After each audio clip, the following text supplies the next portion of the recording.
Welcome to Elton's retirement journey. First of all, I want to thank the 20 or so users who visit my video on wage suppression. There actually is something I have to clear up about that. I went back and reviewed the video, and when I was talking about the recycling company, which I actually left, it was 12 years ago this weekend. I mentioned that I was making 19,000 a year. Well, that's wrong. I was making 19,000 back in 1989 when I was over at the computer store. It was actually $19 an hour is what I was earning. And I left that job and I went over to a healthcare company at about 21.53, which worked out to about $100 more gross in a week. So I wanted to clear that up because if you were listening, it's like, geez, this guy's not going that far.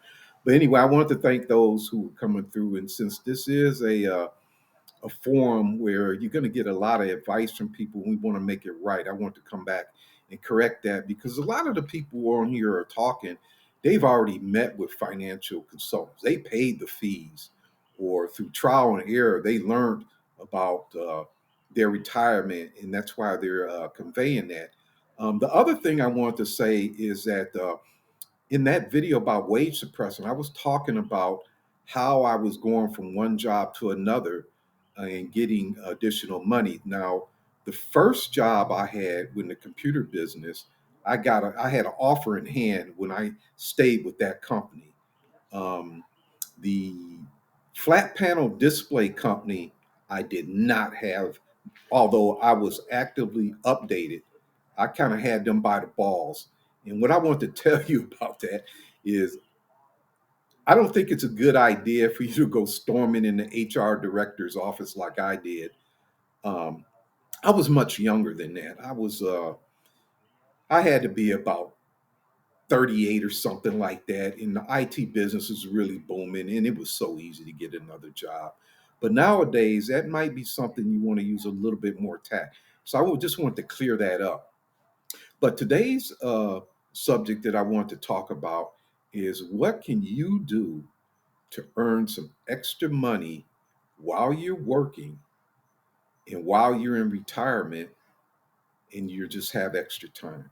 So I'm going to take the working aspect and I'm going to use myself again as an example. So I'm down in the Atlanta area and we got a few sports teams. Now, right now, our Atlanta Braves are playing baseball as well as we have the Atlanta United.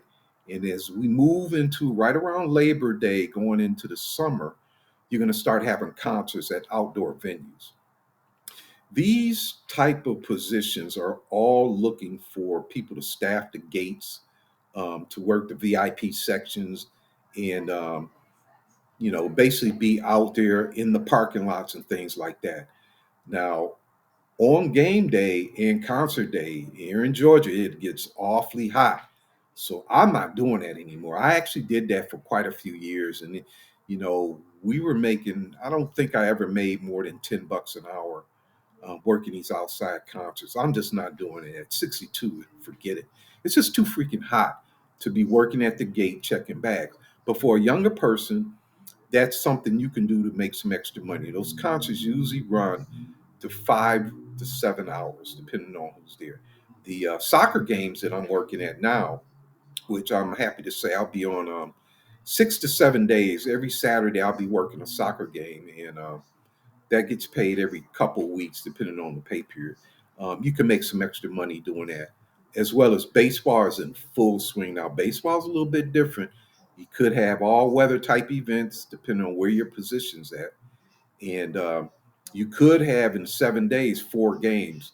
And a lot of these institutions or teams and the companies that work there, they're basically called event staffing, like CSC, the guys in the yellow shirts. But you also have safe management, safe security, various positions. The better positions are at the clubs where you're in by the AC. If you like to watch the event, you want to do an ushering position. Once everybody's seated, you get to watch the game. The rigorous positions are probably going to be in the parking lot where it's always hot or rainy, or at the gates where you're checking the bags and you're scanning people. But these are all jobs for younger people as well, where they can make some extra money during the summer. So that's what I do. But I'm at a stadium that's air conditioned, and the wages are a lot higher now. The other option is to join a security company. If you take a position, guarding a facility where trucks are coming in or something like that, or you do an overnight, you'll be in a closed-in area and you'll be walking around. Um, they usually have something that you tap a little dot, and that way they know that you're making your rounds. That could make some extra money like that, and that's good for students because you can study all night. If you do the overnight shifts during the day, you'll probably be at a concierge desk, working the computers, looking at the monitors. But then you also make rounds, and if alarms go off and stuff like that.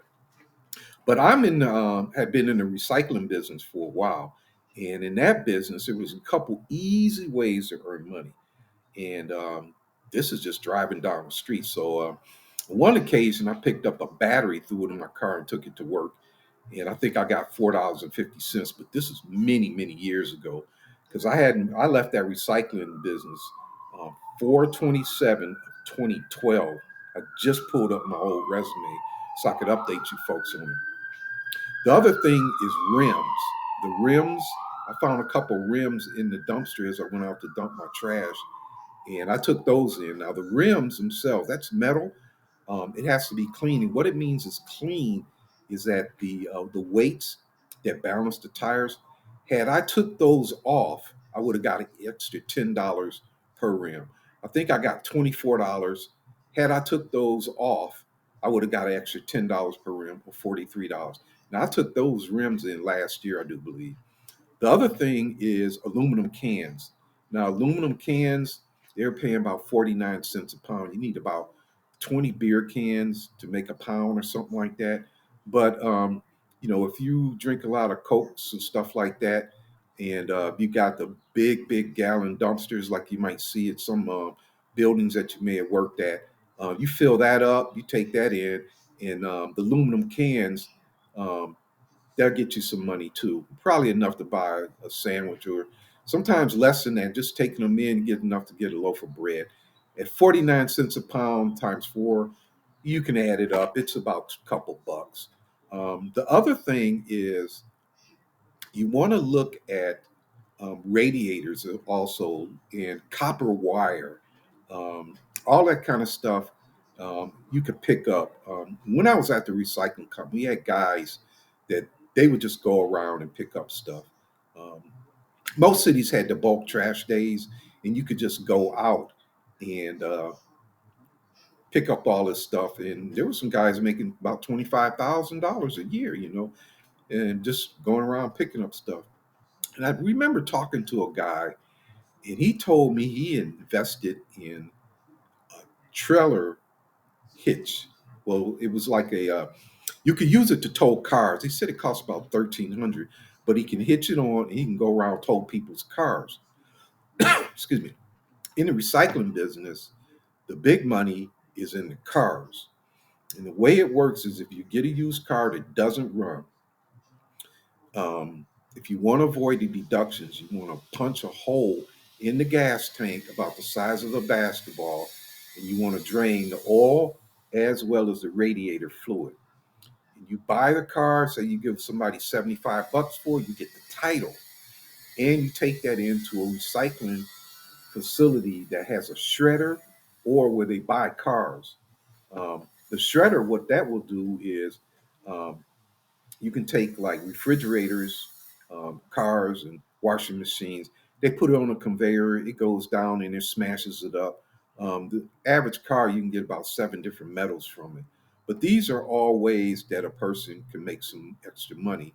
And there's probably someone who will listen to this segment and say, I can get rid of that old car. But you got to find the facilities that will be willing to buy them, and see what the deductions are. Deductions are just extra stuff that they have to do, and they deduct it from what they're going to give you off the weight and what that commodity is paying at that time.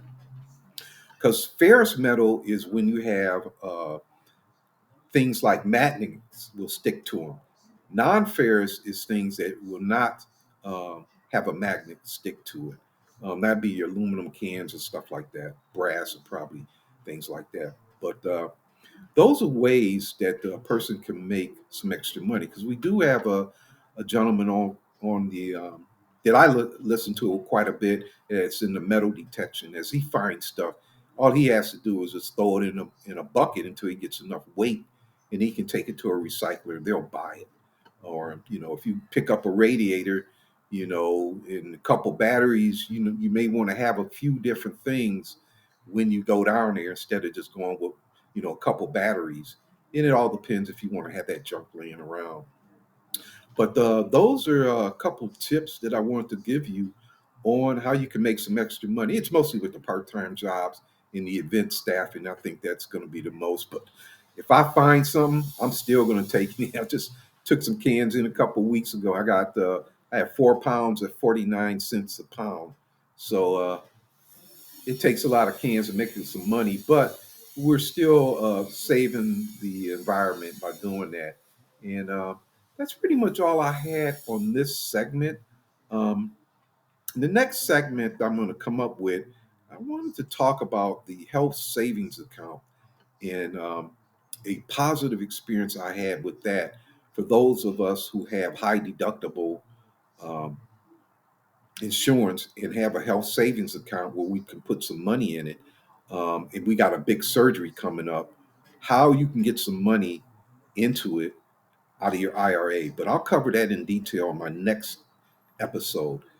Elton's retirement journey. Thanks for listening. Take care.